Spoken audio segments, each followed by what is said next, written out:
what first drew me into Judaism were the Hasidic stories.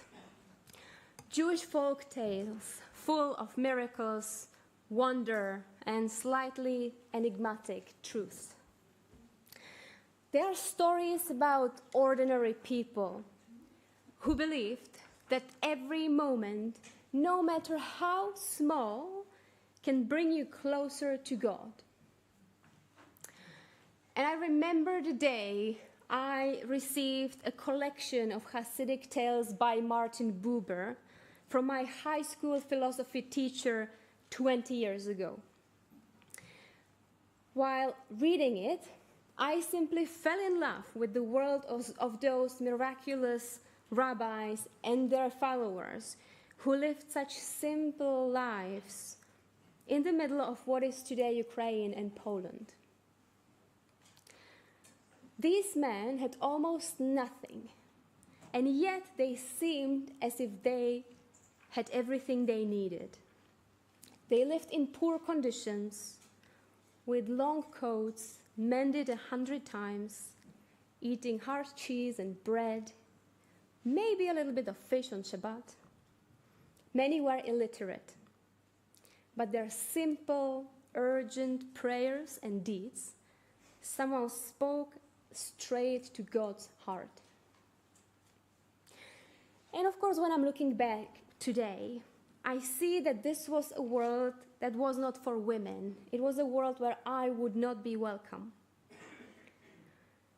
Yet something in this religious sincerity and the yearning for spiritual connection really spoke to me.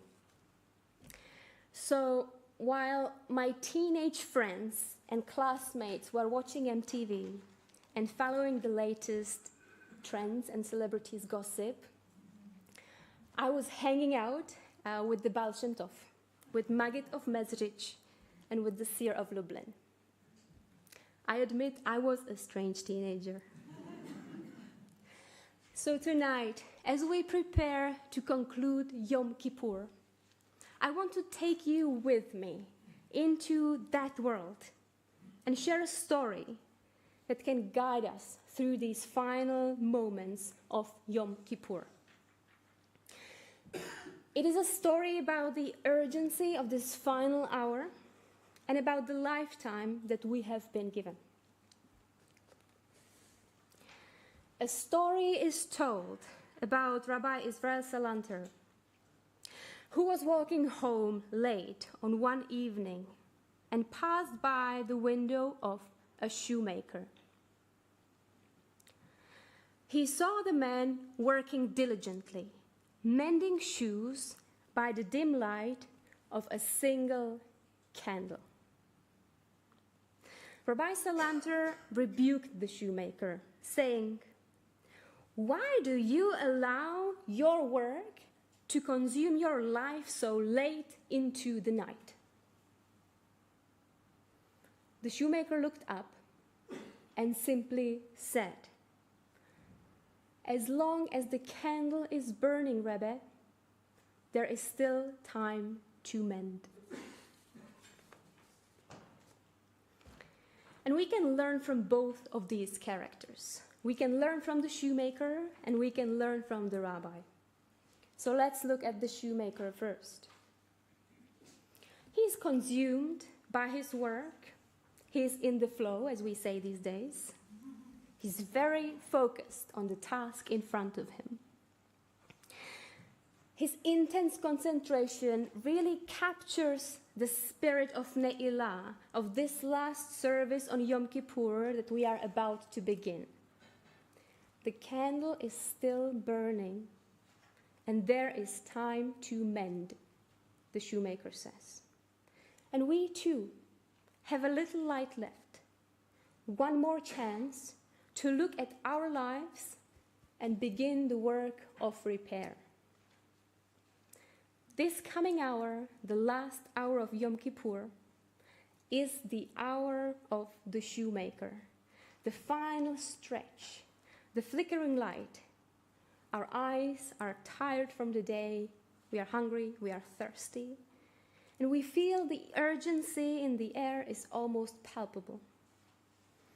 In these final moments of Yom Kippur, words no longer matter that much.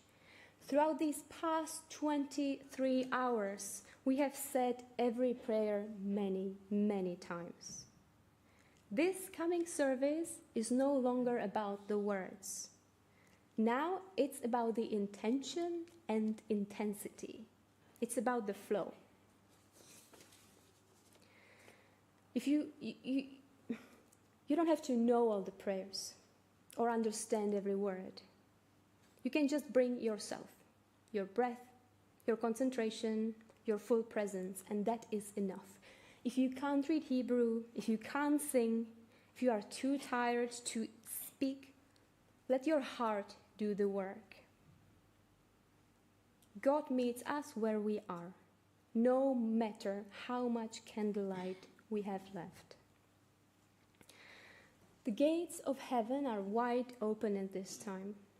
And this is the last opportunity on this day for our one-to-one with God, heart to heart. The candle is still burning. There is time to mend. But even as we mend, the story reminds us the candle is also for living, not only for fixing. And that is what we can learn from the Rabbi, the second character of this story. Let's say it. The Rabbi in the story is a bit overbearing. He passes the shoemaker's shop late in the night, peeks in through the window, and sees the shoemaker immersed in his work. And he immediately rebukes him. How can you work so much? Why do you let your work consume your life? The Rabbi is not interested in the reason why the shoemaker is working so late. Maybe he has to work late. Maybe he has 7 children and no money to put bread on the table. Maybe he has some super important deadline. Maybe there is nobody waiting for him at home. But the Rabbi doesn't care about any of this. He is concerned about the quality of the shoemaker's life. He is trying to say, there is more to life than just work. Might there be other things you want to spend your precious life doing? Your family, your friends, maybe even some pastime activity. It is as if the Rabbi was saying to the shoemaker, God will provide. Your task is to live. There has to be balance in life. Life has to be lived. The return to life is the other core message of the Ne'ilah, this final Yom Kippur service that we can learn from this story. After the intensity of the final hour of Yom Kippur, we must return to life. Return to the mundane, to the everyday, to our food and our drink, to colorful clothing, to joy, to laughter, to all the things that make life life. But there is one more thing in the story. The shoemaker spends his lifetime mending. And the question we are left with is, how would it be for us if we prioritized mending in our lives and in the world?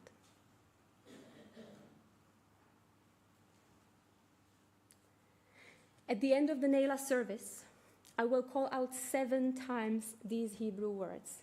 Adonai hu ha-Elohim, Adonai hu ha-Elohim. The Eternal is God. And then we will hear the long sound of the shofar. 7 times for the 7 days of creation, confirmed by the sound of the birth of the world.